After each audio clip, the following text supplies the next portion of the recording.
सद्गुरूंनी सांगितले की दृष्टी ही समतेची म्हणजे दर्शनामध्ये समता पाहिजे. दर्शनामध्ये म्हणजे समदर्शन पाहिजे.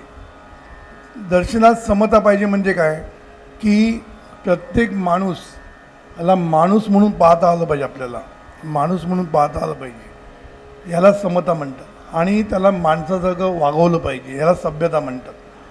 प्रत्येक माणूस ह्याला माणसासारखं बघायला पाहिजे याकडने.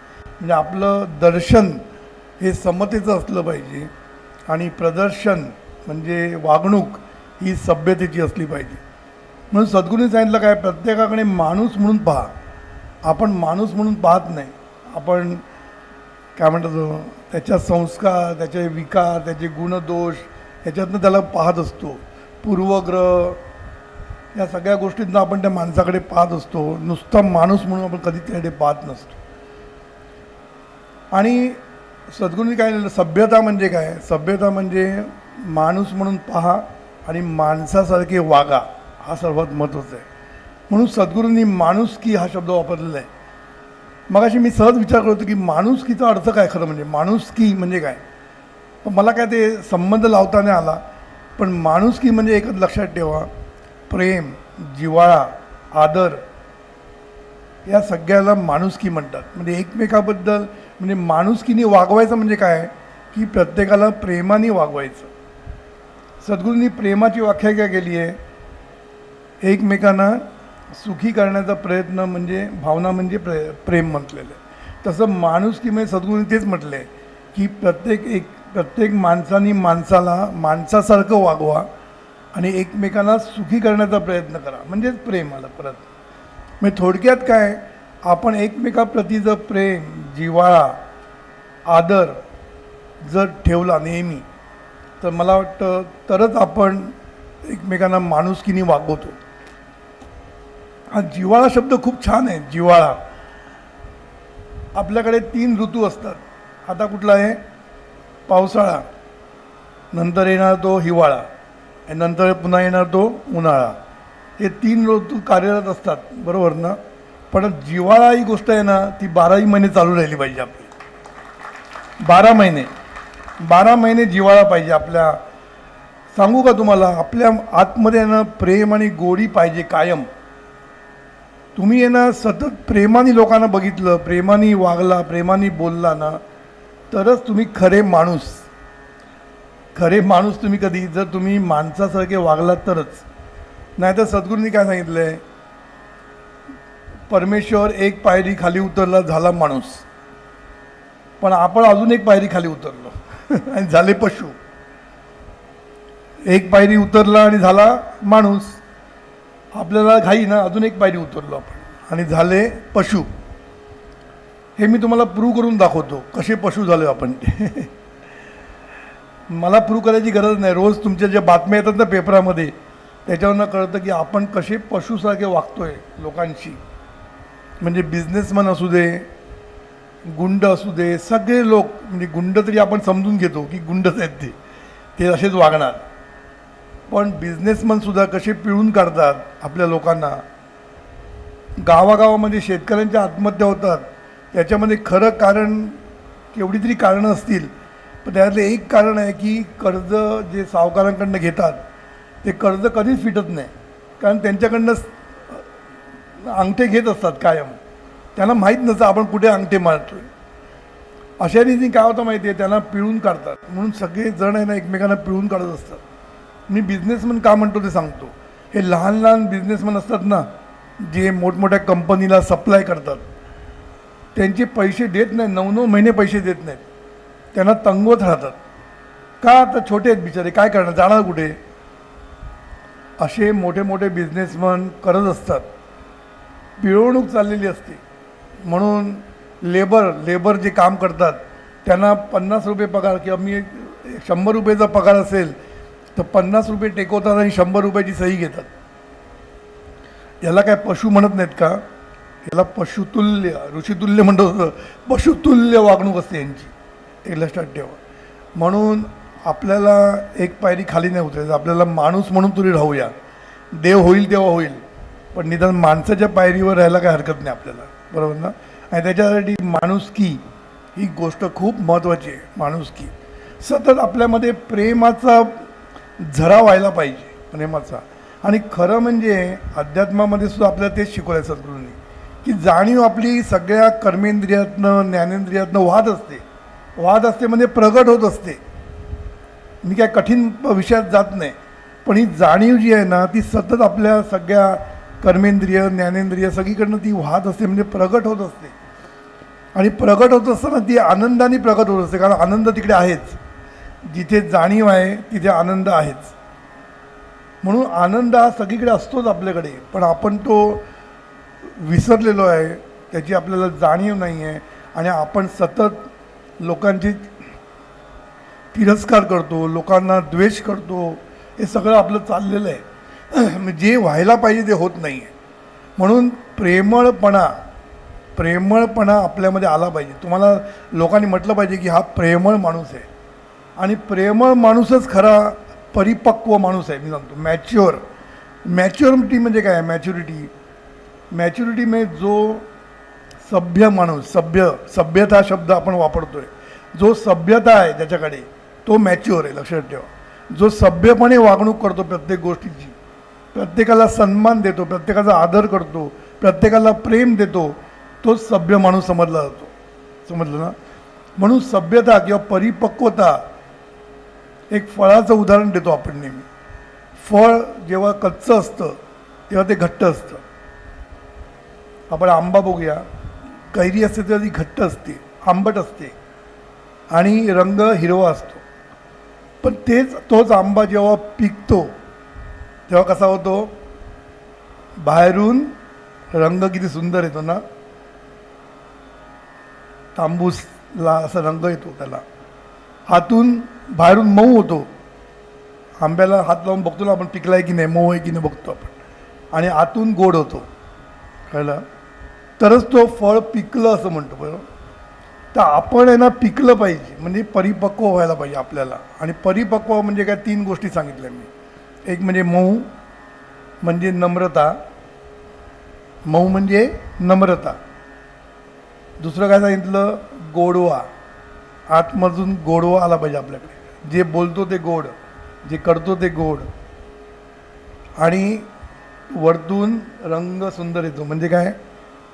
आत्मविश्वासाचं तेज. असा जो माणूस असतो ना, जो परिपक्व माणूस, त्याच्या तोंडावर आत्मविश्वासाचं तेज असतं तोंडावर, त्याच्या दिसतं.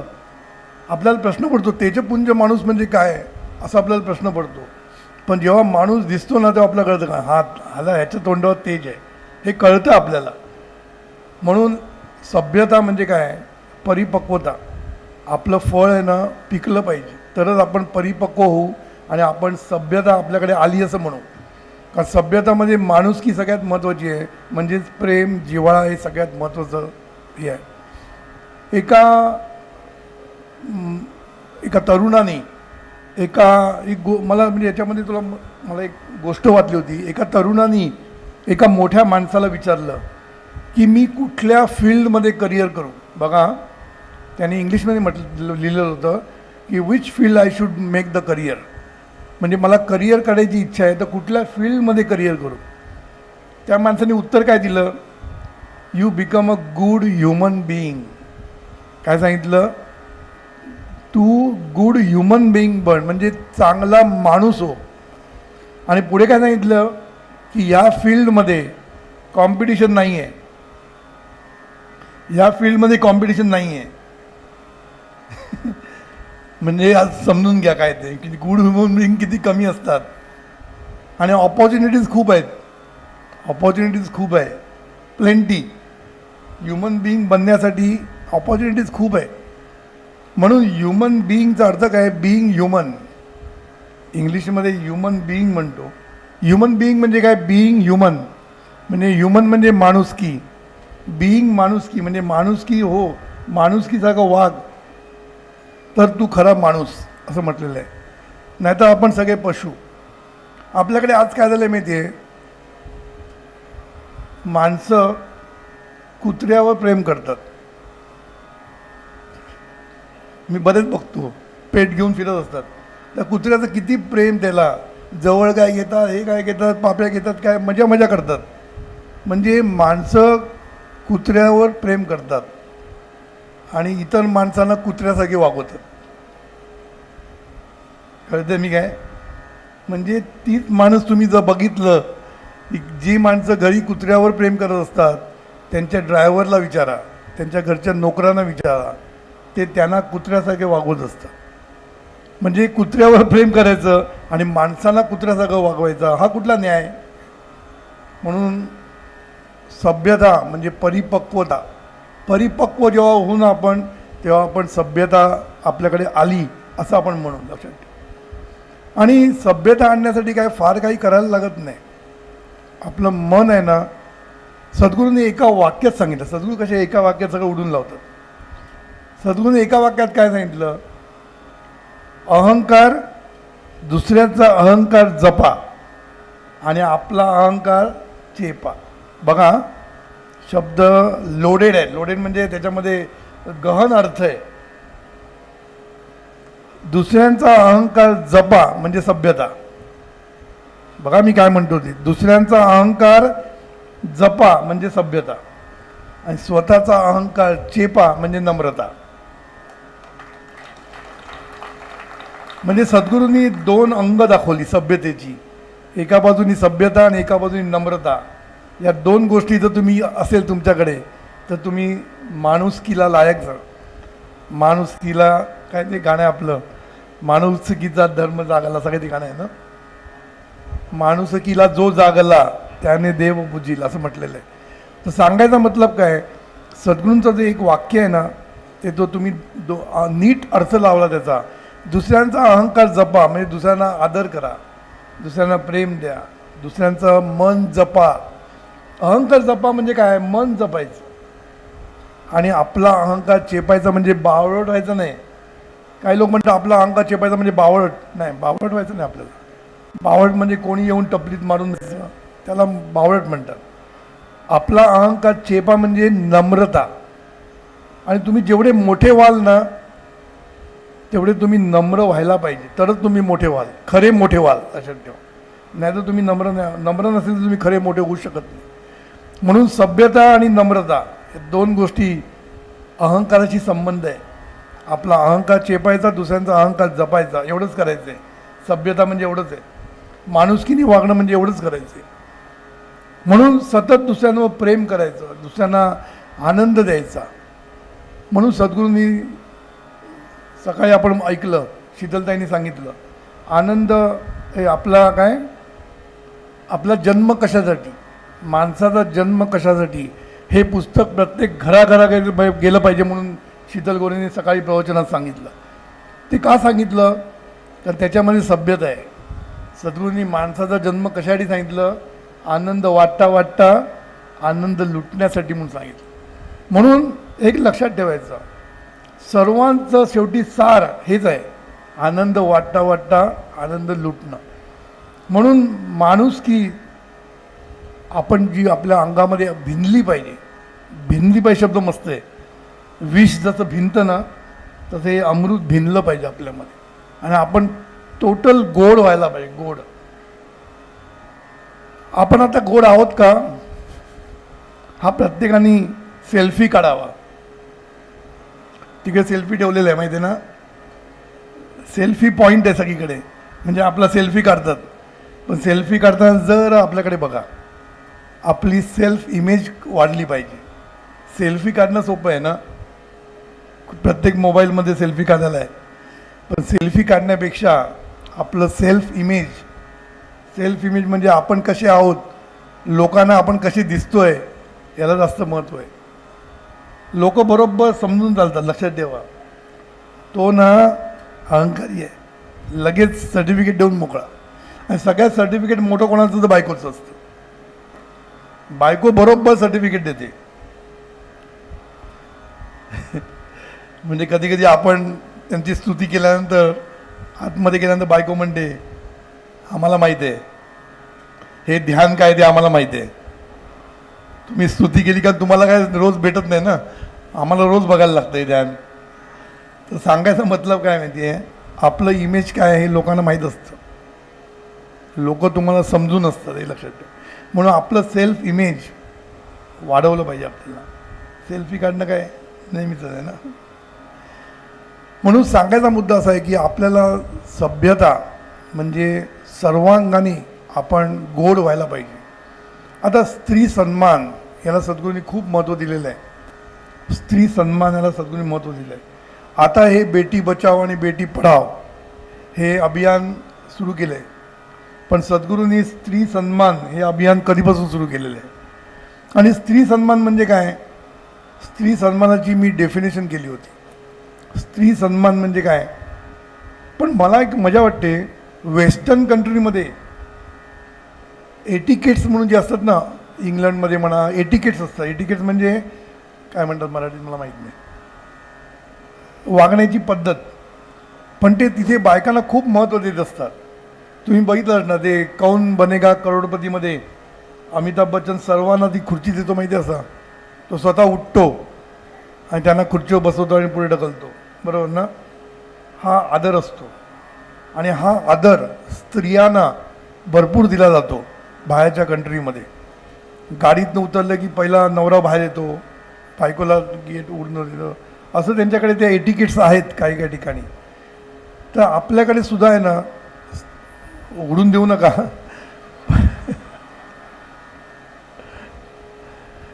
स्त्री सन्मान करण्याची गरज आहे. कारण आपल्याकडे झालं काय, स्त्री सन्मान स्त्रीच करत नाही, पुरुष मग स्त्रीच स्त्रीचा सन्मान करत नाही. बघा दोन स्त्रीमध्ये भांगडी असतात नेहमी, पुरुष तसे बरे असतात.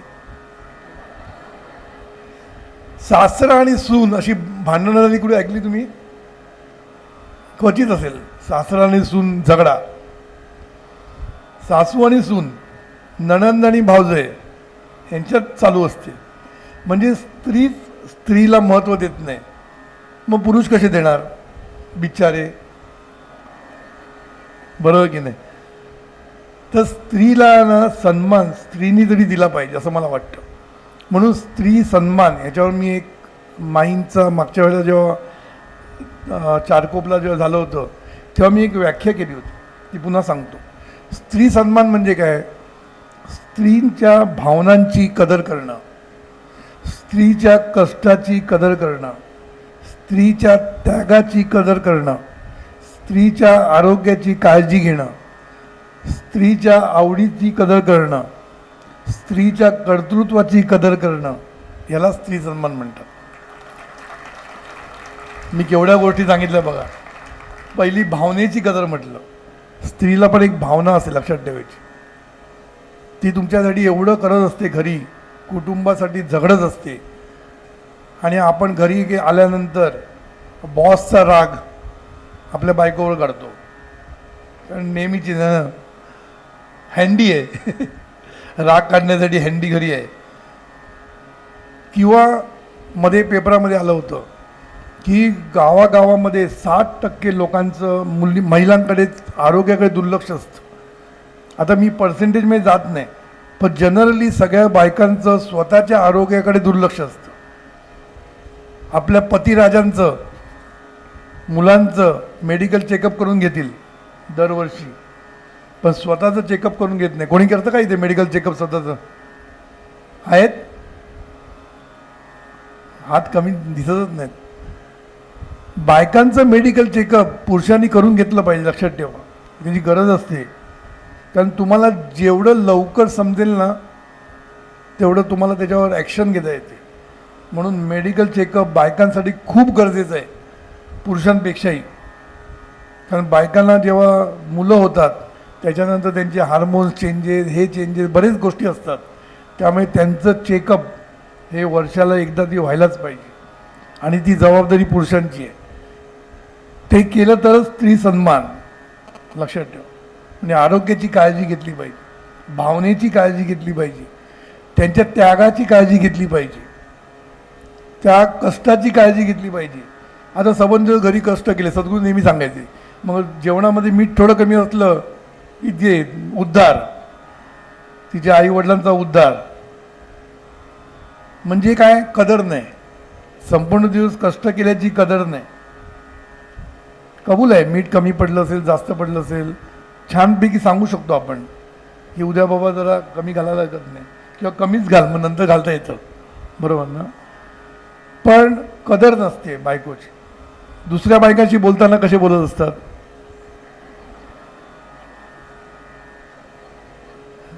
म्हणून लग्न झाल्यानंतर पुन्हा प्रेम का होतं, दुसरीला वाटतं हा बरा आहे म्हणून. घरी जाऊन विचार बायकोला काय आहे ते.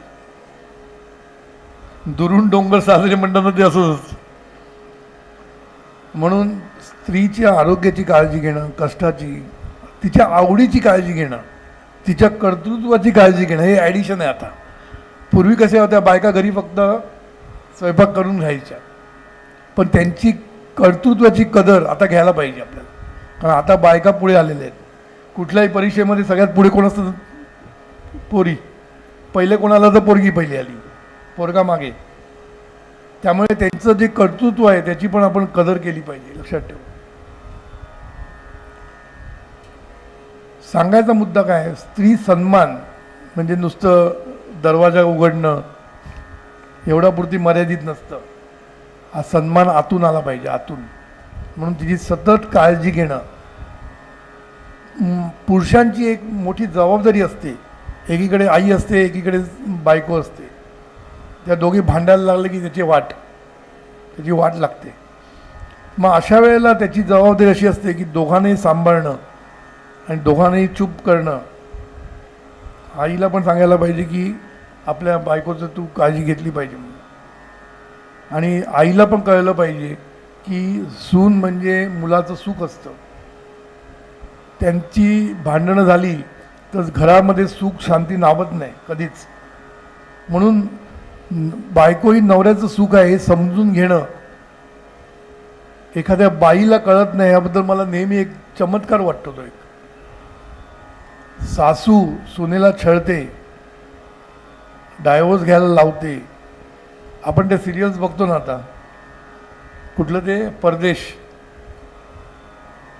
काहे दिया परदेश, कशी छळते ती आपल्या सुनेला. त्याच्यातनं तिला काय मिळतं, तिच्या मुलाला त्रास ना खरा, पण एवढी डोकं सासूला नसतं. मी बायकाला म्हणत नाही, बायकाला म्हटलं अंगार येतील. बायकांना डोकं चांगलं असतं, बायका खूप हुशार असतं असं म्हणतात. पण सासू झाली ना की कुठे काय जातं डोकं कळत नाही मला. सासू झाली की शहाणपण गेलं. म्हणून सासू झाल्यानंतर जी चांगली असते ना ती खरी शहाणी, लक्षात ठेवायचं. म्हणून इकडे सगळ्या स्त्रियांना मला सांगायचं आहे की एक लक्षात ठेवा, आपली सून आहे ना ती आपल्या मुलाचं सुख आहे हे विसरू नका. तुम्ही जर भांडत राहिला तर मुलाला घरी यायची इच्छा होणार नाही, आणि घरी यायची इच्छा नाही झाली की दुसरीकडे जायची इच्छा होते. बाहेरचे प्रॉब्लेम का निर्माण होतात, घरी आनंद सुख नसतो म्हणून. तुम्हाला घरी आल्यानंतर आनंद नाही मिळाला, सुख शांती नाही मिळाली तर तुम्ही कुठेतरी सुख शांती शोधणारच ना. मग कुठे शोधील सांगता येत नाही. मग रडून काय उपयोग नसतो, लक्षात ठेवा. म्हणून स्त्रियांना सन्मान देणं हा खरा स्त्री सन्मान मला वाटतं. पुरुषांनी दिलाच पाहिजे, नो डाऊट अबाउट इट. पण स्त्रियांनी जर दिला तर पुरुष नक्की सपोर्ट करतील असं मला वाटतं. कधी कधी पुरुष त्रास देतात, ते बद्दल मी म्हणत नाही. काही काही पुरुष असतात बायकोला छळतात, त्याच्यातनं त्यांना काय मिळतं मला कळत नाही. बायकोला छळून काय मिळते मला कधी कळलेलं नाही अजूनपर्यंत. म्हणून एक लक्षात ठेवा, आपण निरपेक्षपणे प्रेम दिलं पाहिजे. मगाही सद्गुरूने सांगितलं, निरपेक्ष सद्गुरू असं सांगितलं सद्गुरू. निरपेक्ष सद्गुरू म्हणजे काय, कसलीच अपेक्षा नाही तुमच्याकडे, एकच अपेक्षा आहे की तुम्ही सुखी व्हावं. तर हे फक्त निरपेक्षता इथेच नाही आहे, सगळीकडे निरपेक्षता लागू आहे. तुम्ही जे काही कराल ना ते निरपेक्षपणे करा. अनकंडिशनल म्हणतात त्याला इंग्लिशमध्ये. अनकंडिशनल प्रेम करा कुठेही, मग ते मित्रावर असू दे, कामावर असू दे, निरपेक्षपणे. म्हणून एकीकडे असं म्हटलेलं आहे की तुम्ही आहे ना दिवसातनं एक 3 तरी लोकांना मदत करा आणि कोणालाही सांगू नका. आणि अपेक्षा पण धरू नका. मला एका तिकडे वाचलं होतं, मला ते खूप आवडलं. त्यांनी कशी साधना दिली, काय रोज 3 माणसांना मदत करायची आणि ती कोणाला सांगायला जायचं नाही की अरे मी केली या मदत. कोणालाही सांगायची नाही, कुठलीही अपेक्षा ठेवायची नाही त्याच्याकडनं परत काय ती मिळावी. आपण कुठलंही काम करताना परत काय ती मिळावं अशी अपेक्षा असतं. म्हणून निरपेक्ष हा शब्द फक्त सद्गुरूसाठी आहे. निरपेक्ष कार्य एवढं नाही, निरपेक्ष जगणं हे महत्त्वाचं लक्षात ठेवा. निरपेक्ष जगणं म्हणजे काय, म्हणून गीतेमध्ये म्हटलंय ना, कर्मण्येवाधिकार असते ना मा फलेषु कदाचन. मा फलेषु कदाचन म्हणजे फळाची अपेक्षा करू नकोस. सद्गुरूंनी काय सांगितलं, फळ हे मिळणारच, मग कशाला अपेक्षा करायची, जर मिळणार आहे नक्की बरोबर, मग फळाची अपेक्षा करायची काय, का करायची नाही म्हणून सांगितलं गीतेमध्ये. सद्गुरूंनी मस्त सांगितलं अर्थ, खरा अर्थ सद्गुरूंनी सांगितला की फळाची अपेक्षा करू नका, कारण फळ कधी मिळेल, कुठून मिळेल, केव्हा मिळेल काही सांगता येत नाही. त्यामुळे अपेक्षा करण्याची गरजच नाही ना. मिळणार हे नक्की, हे निसर्ग नियम आहे, मिळणार आहे. मग मिळणार हे नक्की असेल तर आपण कशाला त्याची वाट बघत बसायची आणि डोक्याला ताप करून घ्यायचा. आपलं काम करत राहायचं निरपेक्षपणे. अनकंडिशनल प्रेम, तिथे पण निरपेक्षता आहे. प्रेम पण निरपेक्ष करा, काही अपेक्षा ठेवू नका मुलांकडनं, आईकडनं, बायकाकडनं, कोणाकडनंही. प्रेम आपलं अनकंडिशनल असलं पाहिजे. ईश्वरा सर्वांना चांगली बुद्धी दे, आरोग्य दे, सर्वांना सुखात आनंदात ऐश्वर्यात ठेव. सर्वांचं भलं कर, कल्याण कर, रक्षण कर आणि तुझे गोड नाम मुखात खंडरा.